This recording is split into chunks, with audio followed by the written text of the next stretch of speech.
I wasn't supposed to hear it. The voicemail wasn't meant for me. But my mother, ever so modern and always fumbling with the group chat, pressed send instead of delete. One wrong tap, and suddenly her private conversation with my father landed in my inbox at 2:17 p.m. on a Tuesday. It started with the clink of her teacup, chamomile, I'd guess. She was always drinking something calming before delivering emotional grenades. Okay, she said, her voice calm. So we agree. Ava's officially out. We'll keep it between us until the paperwork's done. She's too stubborn, Dad replied. Always has been. And she doesn't respect the brand. That pitch about digitizing logistics? Insulting. She'll make a scene, Mom said. Then silence. Then the soft click of a call ending.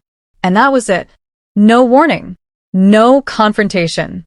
Just a voicemail confirming that Ava Whitmore, the eldest child, the one who skipped summers to run inventory, the one who slept in the break room during college finals, was no longer part of Whitmore Freight and Logistics, the business my grandfather built and my parents inherited.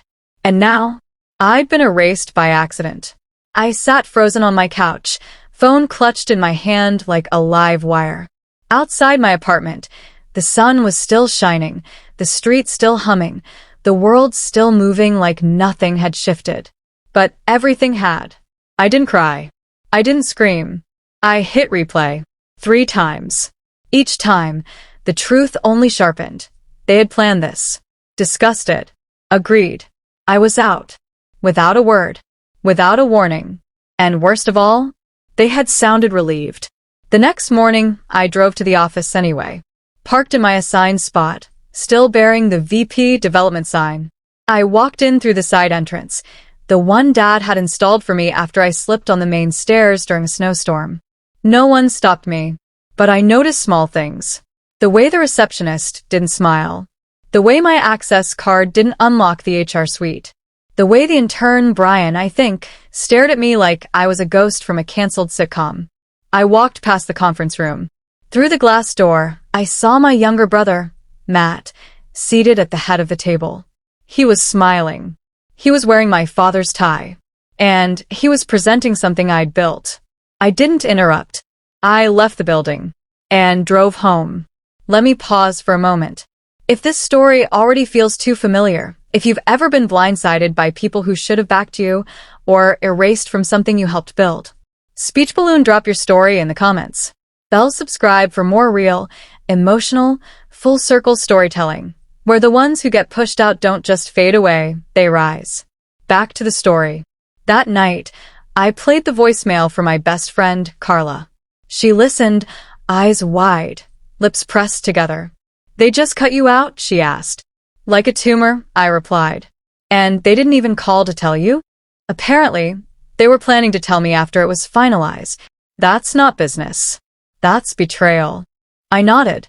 And then I said the sentence that changed everything. I'm not going to fight them for the company. She blinked. You're not. No, I said. I'm going to build one they can't ignore. I didn't sleep that night. Instead, I pulled out every notebook I'd ever filled with ideas. Every whiteboard photo. Every napkin sketch I'd hidden under too risky or Mom won't like this. They wanted tradition. They wanted the illusion of control. But I was done tiptoeing through someone else's legacy. It was time to start my own. The first thing I did after deciding to start my own business? I got angry. Not petty angry. Strategic angry. There's a difference. The kind of anger that doesn't text back, doesn't post cryptic quotes, doesn't beg for clarity. It builds. It plans. It waits. I went to the storage unit where I kept all my old project archives.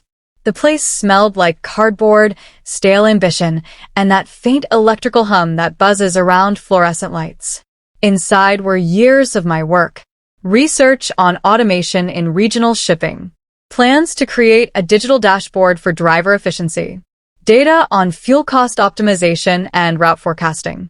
All the things I had once pitched to the family board and had been told were too modern, too expensive, or my favorite. It's just not the Whitmore way. And yet, the numbers told a different story. The company's quarterly reports, all public, by the way, thanks to a minor stake investment back in 2020, showed a curious trend.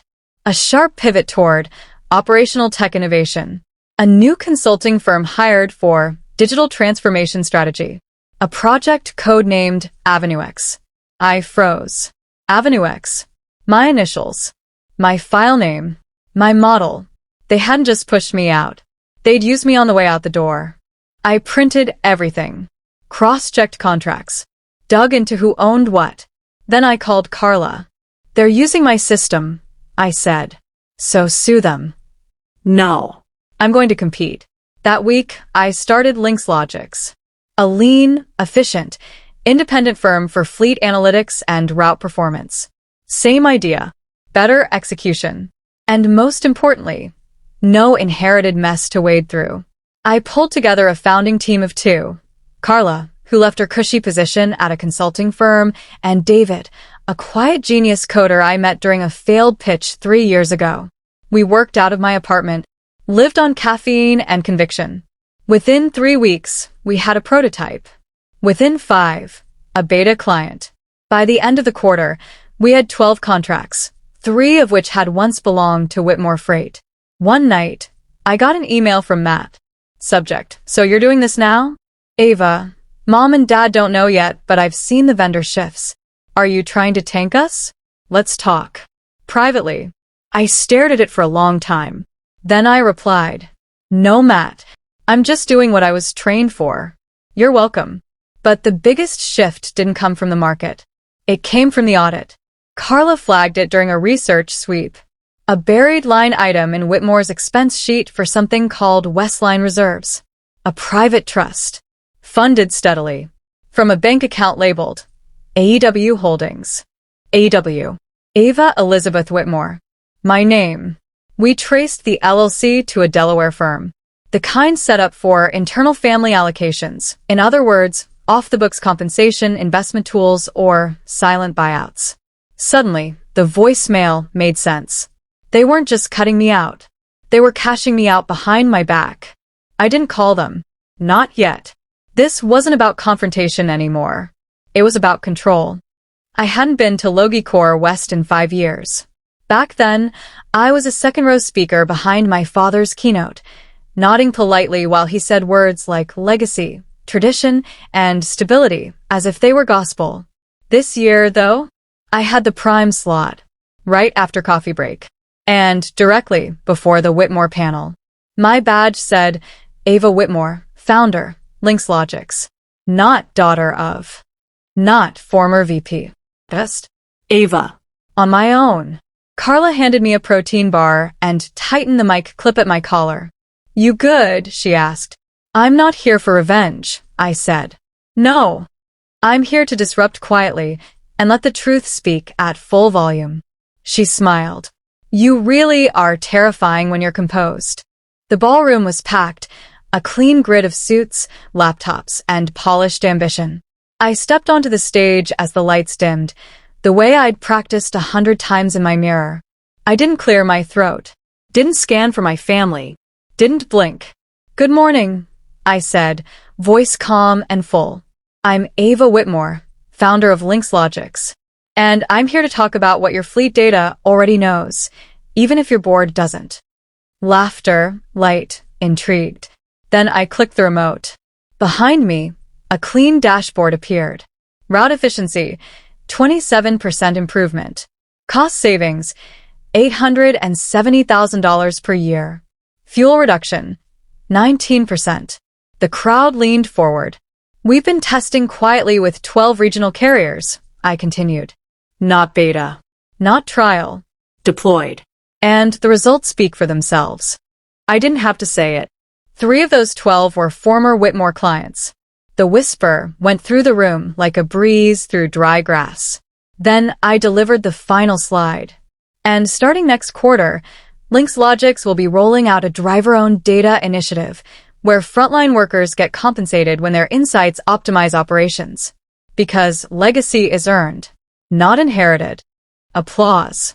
Long-standing in some places. And as I stepped off the stage, I saw them. My parents. My brother. In the front row of the next session. White-knuckled. Stunned. Silent. At the mixer that night, Matt approached me. That was calculated, he said. It was factual, I replied. You made us look out of touch. You did that yourselves. He exhaled. They think you're trying to burn everything down. I'm not. I'm just proving I built something real, while they were busy pretending I didn't matter. Back at the hotel, I replayed the voicemail one more time. Not for pain. For contrast. They'd whispered behind my back. Now the whole industry was listening. The email arrived 3 days after Logicor. Subject line. Off the record, can we talk? It was from Marcia Keene, a board member at Whitmore Freight. Not a friend. Not an enemy. The kind of executive who wore 3 brooches to every meeting and voted with silence unless something affected the bottom line. Ava, I believe you know more than you've let on. So do I. Would you consider coffee off premises? Just us. Marcia. We met at a quiet cafe downtown, the kind with no Wi-Fi and too many power outlets. She arrived precisely on time and ordered black tea, no sugar. I stuck to espresso. No small talk. She reached into her bag and pulled out a single manila folder. Before I slide this over, she said, I need to say, this has nothing to do with you not being capable. We all knew you were. Maybe too much so. What does that mean? I asked. It means your parents didn't shut you out because you were wrong. They did it because you got too close to something they couldn't let go public. Then she slid the folder to me. Inside, a scanned legal document, a signed NDA from 2005, and a ledger showing a series of consulting expenses tied to a name I hadn't heard in years, Leland Garth. I blinked. That name, he was one of our original suppliers. Gone bankrupt. Vanished. Leland. I asked. What's this got to do with anything? Marcia nodded grimly. He wasn't just a supplier. He was also a silent investor in Whitmore's expansion in 2002. And your father, well, let's just say he bypassed due diligence on how that money was acquired. I leaned back. Are you saying Dad laundered funds? No. But he turned a blind eye. When the Department of Transportation started sniffing around in 2018, your parents quietly repurchased the old shares and buried the paper trail. And your Avenue X pitch? It was clean. Transparent. Too transparent. The full rollout would have triggered a third-party audit, including historical vendor logs, including Leland. It hit me like a punch to the ribs. They hadn't been afraid I'd fail. They were afraid I'd find something. Why are you telling me this? I asked. Because we're on thin ice, she said. We've lost 3 major clients to you. And because there's a deal on the table. If you take it, we might be able to move forward cleanly. She pulled out a second envelope. Buyout. Full rights to Avenue X transferred. 7 figures. You walk away. I stared at it. You think I built Link's logics for a payout? I think you're smart enough to weigh your piece. I left without touching the envelope. I didn't need 7 figures. I needed clarity. I drove straight to Carla's. They shut me out, I said, not because I was wrong, because I was too close. So what now? She asked. We don't stop, I said. We go full throttle. That night, I released the full Avenue X white paper publicly, under Creative Commons. No patents. No paywall. A gift to the industry. A warning to those who tried to own me. 3 hours later, my brother texted, You blew it all up. Do you even know what you've done? I replied, Yes. I finally told the truth. What have you done, Matt? The Avenue X white paper went live at 7:32 p.m. By 8:09, it was trending on 3 logistics industry boards. By 10 o'clock, a CEO I'd never met posted a thread calling it the most transparent, equitable fleet management framework I've ever seen. By midnight, I had 30 new DMs and 2 missed calls from block numbers. By dawn, Whitmore Freight's LinkedIn had gone quiet. The logistics world was small. Not like a village, like a trench. People didn't just notice what you built, they noticed what you tried to hide. That morning, Carla burst into our workspace with 2 lattes and a screen grab of an email blast from a Midwest carrier we'd lost 2 years ago. They want back in, she said. They're canceling their Whitmore contract, citing misalignment of values. I didn't smile. Not because I wasn't proud, I was, but because I knew what was coming next. And right on cue, my phone rang. Mom. I stared at the screen. She hadn't called since ever. I answered. Hello. Ava. Her voice was calm. Too calm. You're making a mistake. You already made yours. I just published mine. This doesn't have to escalate. Oh, I think it already did.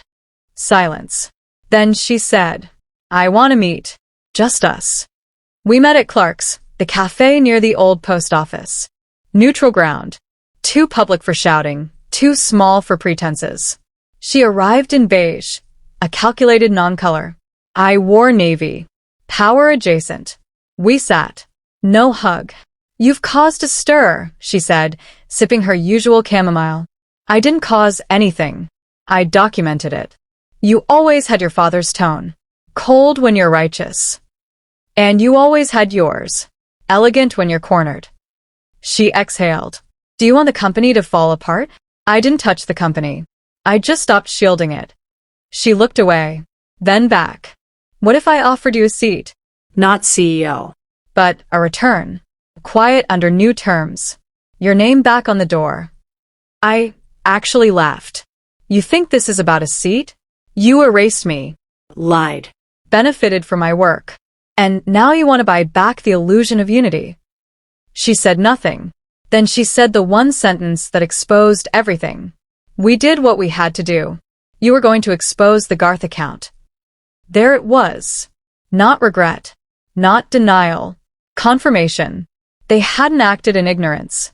They'd acted in fear. Do you know what legacy means to me now? I asked. Something personal, I hope. No. Something clean. Something earned. Something you can't backdate with a second offer. I stood. This was your final play. And I'm still walking away. She didn't stop me. She just nodded. And sipped her tea. Later that night, I posted a short blog. Title: Why I Walked Away and Why I Won't Walk Back. No accusations. No bitterness. Just truth. Just enough. For days after the blog post went live, I got a text from a number I hadn't seen in almost 10 years. You don't know it, but I've been watching since LogiCore. Let's talk. I have an offer. Gwen Tran. I nearly dropped my phone. Gwen Tran was a legend in logistics and a cautionary tale. 10 years ago, she had pitched an autonomous dispatch model at the National Freight Summit. My father had called her idea a premature gimmick in a panel Q&A. She had smiled and said, "Someday you'll pay a premium for my gimmick." Then she vanished. Turns out, Gwen had just gone private, quietly building a suite of proprietary tools, eventually licensing her models to overseas firms. She'd made millions. And no one in my family ever spoke her name again. Until now. We met at a rooftop workspace in Seattle. She greeted me like we were old friends. "Ava Whitmore," she said, smiling. "You aged like a woman who stopped asking for permission." "You disappeared." "No," she said. I stopped performing. We sat with espresso and no fluff. "Here's what I want," she said. "I want to absorb Link's logics. Not erase it. Elevate it. Fold it into my own architecture." I tensed. "You want to buy it?" "No," she said. "I want a partner. You hold your brand, your name, your culture. But together, we scale. National reach. I've got 3 Fortune 500s interested in post-merger implementation. I need your system. And I want you running point." I blinked. "Why me?" She smiled. "Because you're the only one doing this without ego. You're not chasing your family's approval. You're chasing integrity. And let me tell you, Ava, that sells better than legacy these days." We spent 2 hours sketching out what the joint venture would look like. By the end of it, I felt something I hadn't in months. Clear. She stood to leave and paused. "One last thing," she said. "I read the blog. That wasn't revenge. That was power." And then she left. I didn't sign immediately. Instead, I sat with it. I walked past the old Whitmore building, where my brother now parked in Dad's spot. I remembered my mother's voice, trembling under control. I replayed Marcia's folder drop in my mind. And then I looked around my new office, mine, with walls I painted, chairs I chose, and people I didn't have to impress. This wasn't about proving anything anymore. It was about building on something new, not from something broken. I signed the partnership deal the following week. Not out of spite, out of strategy, out of peace. The stage looked familiar. Dark wood, tiered seating, the scent of fresh printed programs and recycled coffee in paper cups. But this time I was the keynote, and no one had handed it to me. I'd earned it. The Ethics in Tech Logistics Summit wasn't just a talk. It was a reckoning. People showed up not just to learn about logistics. They came to understand the line between innovation and exploitation, between silence and structure, between family loyalty and personal truth. I stepped to the podium in navy again, but this time, not to soften my sharpness, to own it. Good morning, I said. I'm Ava Whitmore, and I used to believe legacy was something you were given. Now I know it's something you choose to build. The crowd hushed. We spend so much time protecting old blueprints that we forget to ask, were they ever drawn with honesty? My story isn't just about tech or freight. It's about truth, the kind that can't be trademarked. The applause wasn't loud. It was long. Afterward, I sat backstage, reading feedback. And then I saw it. A voicemail. From Dad. I stared at the screen. Paused. Pressed play. Ava. We've sold off the regional contracts. The board didn't want the press. You probably already knew. I saw your talk. You were poised. Strong. Too strong to be erased. We were wrong. I was wrong. I thought keeping the lid on things was protecting you. But you never asked for protection. Just the truth. You were always better at reading numbers than I was. I just wish I'd seen the bigger picture sooner. Pause. You built something we never could. I hope that matters more than my silence ever did. Click. I sat still. Not crying. Not gloating. Just still. Because sometimes the apology comes too late to fix anything, but just in time to let you breathe easier. The next morning, I walked into our new Links Logics plus Tran integration headquarters. On the wall was a quote from Gwen. You don't wait for someone to open the door. You build a better building. I smiled. Not because I'd won, but because I'd finally stopped waiting. Studio microphone to our incredible viewers.